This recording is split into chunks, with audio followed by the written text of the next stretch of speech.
Hello, everyone, and welcome. I'm really excited to be here with you today. Today's presentation is called A Radical, Honest, and Human Guide to Living Without the Fairy Tale.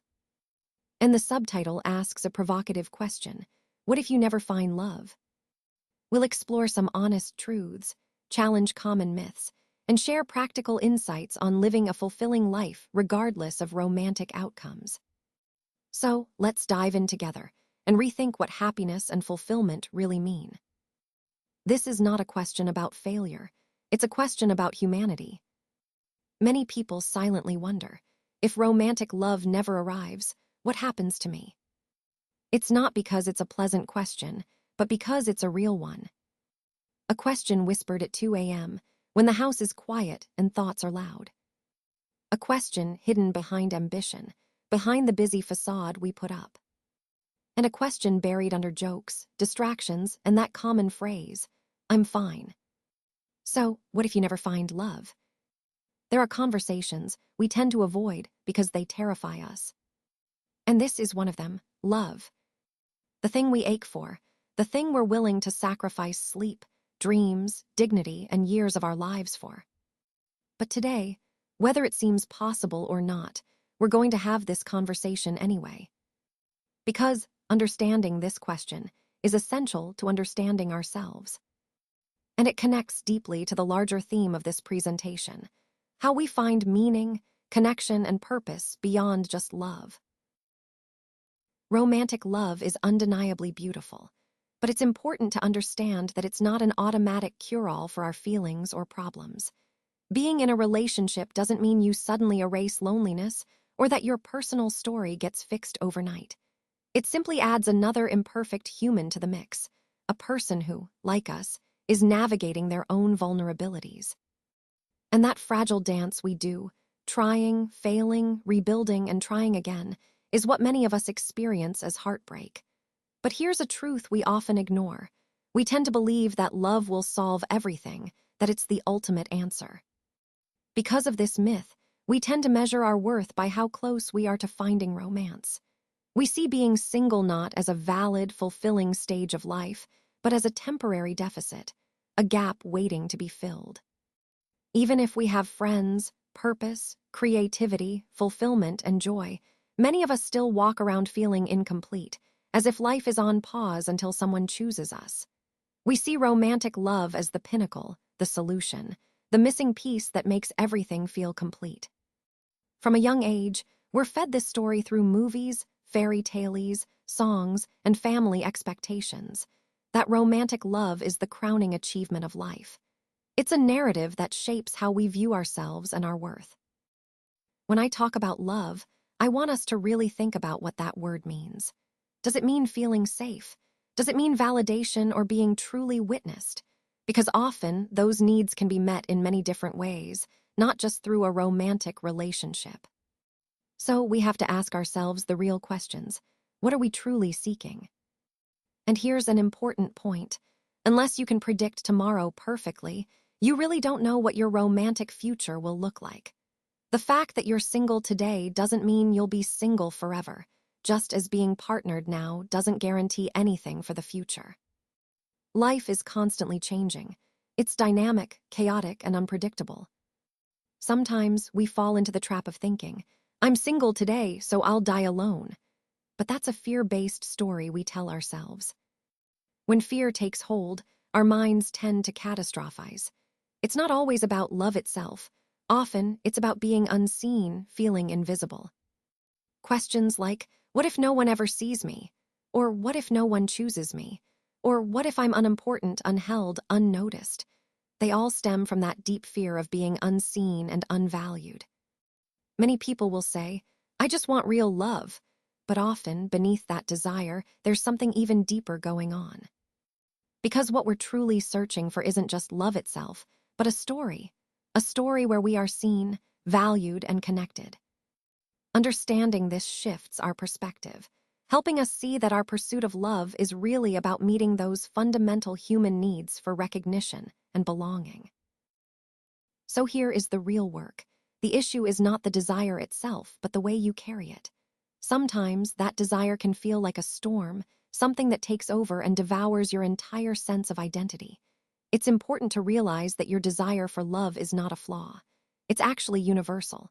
It's a part of what makes us human, not something that makes us broken. What really matters is how you hold on to that desire. It's not the desire that's the problem, it's the way you manage it. If you can learn to hold it lightly, with awareness and compassion, you can transform it into a source of strength rather than a storm that overwhelms you. This connects directly to the overall theme. Our relationship with desire is something we can learn to navigate skillfully, rather than letting it control us. Grieving creates space for the life you actually have. You cannot transcend what you refuse to acknowledge. So allow yourself to cry, to shake, to write, to rage, to run, to talk, and to really feel what's inside. The life you pictured, the love you imagined, those haven't happened yet. And that's okay.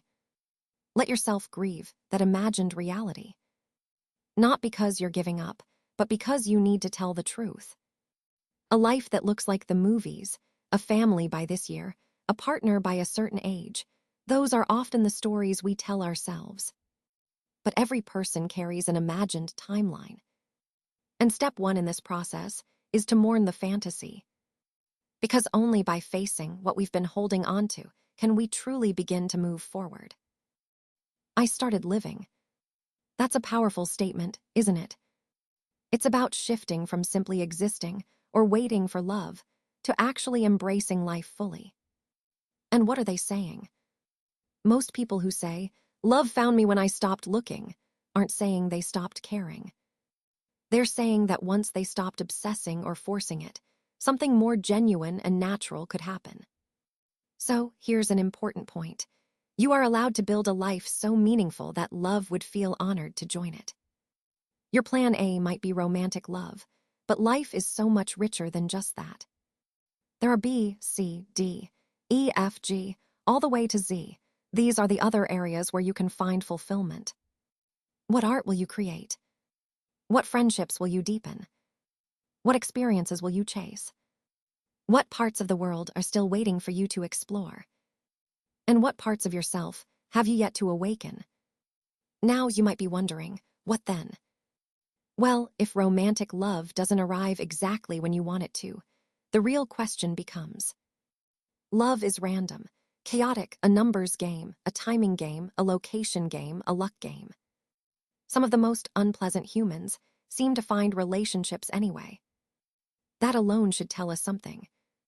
Love is not a reward. It's not a certification of worthiness. And it does not only come to healed people.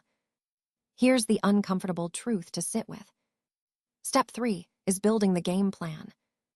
This clarity is healing because it helps us understand that love isn't about control. What am I assuming without evidence? What am I projecting into the future? And what am I truly afraid of? Ask yourself these questions. Remember, you are single, not doomed. You are lonely, not unlovable. And you are in a moment, not a lifelong sentence. So stop catastrophizing. Focus on building a life that feels rich and full, because that's where genuine happiness and connection come from. If you stop narrowing your definition of love, you'll realize that it's all around you.